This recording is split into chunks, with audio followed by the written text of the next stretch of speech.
नमस्कार. आजच्या व्हिडिओमध्ये मी तुम्हाला या पौर्णिमेला कोणत्या चुका करू नये ही सर्व माहिती सांगणार आहे. पौर्णिमेच्या दिवशी आपल्या हातून होऊ नयेत काही चुका. यामुळे कुटुंबावर लागोपाठ येऊ शकतात संकट. आपल्याला पौर्णिमेच्या दिवशी कोणत्या गोष्टी करायच्या आहे आणि कोणत्या गोष्टी या चुकूनही करू नये. भरपूर वेळा आपल्याला काही गोष्टी माहीत नसतात आणि त्यामुळे आपल्याकडून चुका ह्या होऊन जातात. नवीन वर्ष 2024 ची शाकंभरी पौर्णिमा गुरुवारी 25 जानेवारीला येत आहे. तसेच याच दिवशी गुरुपुष्यामृत योग देखील आहे. शाकंभरी पौर्णिमा देवी लक्ष्मीला प्रसन्न करण्यासाठी आणि तिचा आशीर्वाद मिळवण्यासाठी शुभ मानली जाते.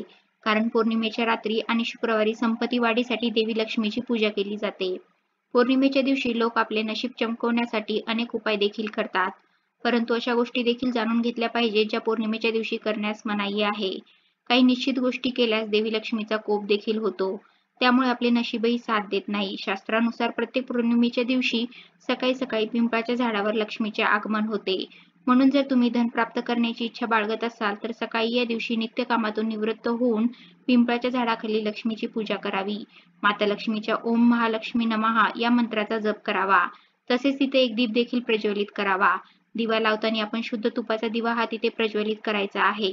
माता लक्ष्मीच्या ओम महालक्ष्मी नमः या मंत्राचा जप करायचा आहे. यामुळे माता लक्ष्मीचा आपल्याला आशीर्वाद मिळत असतो. तसेच प्रत्येक पौर्णिमेच्या दिवशी चंद्राच्या आगमनानंतर साबुदाण्याची खीर मिश्री घालून तयार केली पाहिजे आणि तो प्रसाद म्हणून माता लक्ष्मीला दाखवायला पाहिजे आणि नंतर तो सर्वांनी ग्रहण करावा, ज्याने धनाच्या आगमनाचे मार्ग हे खुलून जातात. पौर्णिमेच्या दिवशी एखाद्या हनुमानाच्या मंदिरात हनुमानाच्या समोर चमेलीच्या तेलाचा दिवा हा आवर्जून लावावा आणि हनुमान चालीसाचा पाठ करावा. यामुळे आपल्या आयुष्यामध्ये कधी संकटे, अडचणी, अडथळे यांचा सामना आपल्याला करावा लागत नाही. तसेच या दिवशी आपल्याला कोणत्या गोष्टी करायच्या नाही ते देखील आपण जाणून घेऊया.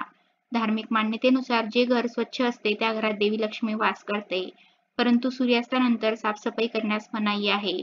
संध्याकाळी किंवा रात्री झाडू मारल्यानं माता लक्ष्मीचा कोप होऊ शकतो. झाडूला लक्ष्मीचे प्रतीक मानले जाते. त्यामुळे आपल्याला या दिवशी सायंकाळी झाडू हा मारायचा नाही. तसेच पौर्णिमेच्या दिवशी चुकूनही मांस, मद्य, लसूण, कांदा इत्यादी तामसिक अन्नाचे सेवन करू नका. यामुळे लक्ष्मी आपल्या घरातून निघून जाऊ शकते. पौर्णिमेच्या रात्री पूजा करताना चुकूनही देवी लक्ष्मीला तुळशीची पाने अर्पण करू नका.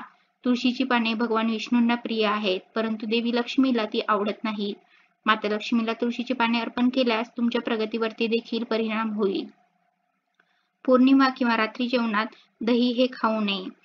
यामुळे धनहानी होण्याची शक्यता जास्त असते. यासोबतच आरोग्याशी संबंधित अनेक समस्या देखील निर्माण होतात. त्यामुळे जेव्हा पण पौर्णिमा असेल तसेच अमावस्या असेल त्या दिवशी आपल्याला रात्री चुकूनही दही हे खायचे नाही. तसेच पौर्णिमेच्या दिवशी जर तुम्ही तुमच्या आई किंवा वडीलधाऱ्यांशी वाद घालत असाल, त्यांचा अपमान करत असाल तर चंद्रदोष निर्माण होतो.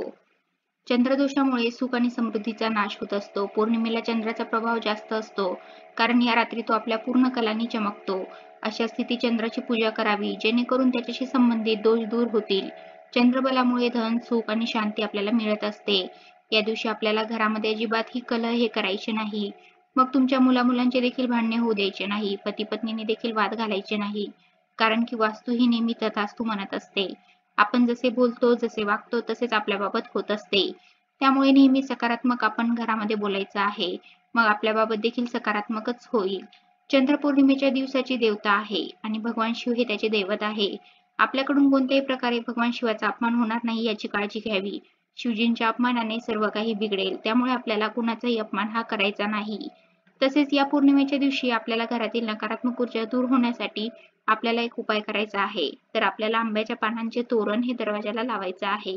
तर आपल्याला 11 आंब्याची पानं घ्यायची आहेत. पानं घेतल्यावरती ती स्वच्छ धुवून घ्यायची आहेत. तसेच आपल्याला 11 सफेद फुलं घ्यायची आहेत. मग तुम्ही 11 सफेद शेवंतीची फुले देखील घेऊ शकता. प्रत्येक आंब्याच्या पानावरती आपल्याला कुंकुवाने स्वास्तिक काढायचं आहे.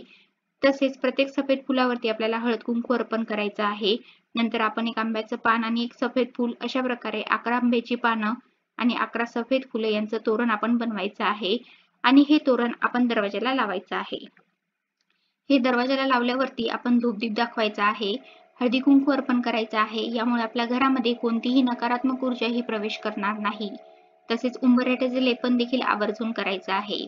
या दिवशी आपल्याला तुळशी समोर देखील दिवा प्रज्वलित करायचा आहे. मग प्रथम एक प्लेट घ्यायची आहे. त्यामध्ये थोडेसे तांदूळ टाकावे. तांदळावरती हळदी कुंकू अर्पण करावे. नंतर तुम्ही मातीची पंती किंवा गणकेचा दिवा हा घेऊ शकता. या दिव्याला देखील हळदी कुंकू अर्पण करायचा आहे. दिव्यामध्ये चिमूटभर हळद ही आवर्जून टाकायची आहे. हळद ही माता लक्ष्मीला आकर्षित करत असते. त्यामुळे हळद टाकायला विसरायचं नाही आणि तुळशी मातेला तुमच्या ज्या काही अडचणी आहेत ते सर्व सांगायचं आहे. तिथे बसून आपल्याला 11 वेळा ओम नमो भगवते वासुदेवाय नमः या मंत्राचा जप करायचा आहे.